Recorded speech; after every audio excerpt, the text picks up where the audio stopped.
Before we get into the deeper meanings of this film, we should first understand what the title means.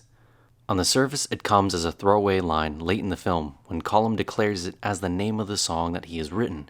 However, there is much more to it than that. In Irish folklore, banshees are known as heralds of death. They can be seen either at the side of or before a death, as an ominous warning of things to come. Banshees typically appear as an elderly woman dressed in black, visually similar to the image of the Grim Reaper. So having this in mind while watching the film, it becomes quite obvious that one of the characters, Mrs. McCormick, is in fact a banshee. She appears throughout the film in various points, both predicting literal deaths and watching over metaphorical ones, looming over all things that see an end. What's possibly even more interesting are her interactions. While it's a recurring joke that most people don't like and actively try to avoid getting caught in conversation with Mrs. McCormick, there is one exception. Siobhan, Porrick's sister and the closest thing to a heroic figure the film has, keeps good interactions with Mrs. McCormick, though in a comically begrudging way. Sure, Mrs. McCormick never gets a chance to come over for a chat. She never gets a chance because you avoid her. I do not avoid her. You hide behind walls if she's coming up the road.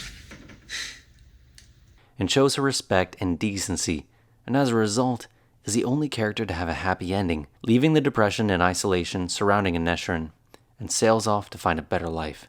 Amidst the main drama of the film, being the dissolution of Podrick and Colm's friendship, the Banshee's presence is felt but not overdone, keeping her to be a distant observer, never desperate to showcase her involvement, often keeping her staged at a distance, and with some form of physical barrier, like a window, or even a cliffside, even going so far as to never revealing her face during Siobhan's departure. The cinematography of this film is also quite remarkable, subtly and artfully giving a visual parallel to the story, showcasing Ben Davis's versatility as a cameraman, having previously shot several Marvel films. Take, for example, his use of lighting in the pub scenes. He has several lanterns hanging above the actors as practical lights, and had hung several traditional film lights in the rafters as motivated lights, mimicking the look of the lanterns.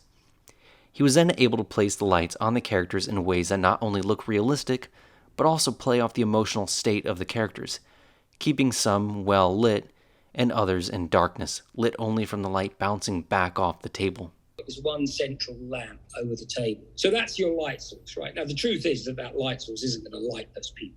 And it's doing nothing. So you've got to light the people. So there's rafters up in the ceiling, and I had them built larger than you normally do. So I could hide little lamps behind them. So that collective round the table, I think there's probably 6 small lights up there lighting each character. I was sort of lit and I was lighting it, and I was about to give them a key light from one direction. I realized actually I really liked the way the light was just falling on them. I wanted to be back and in the shadows, not present.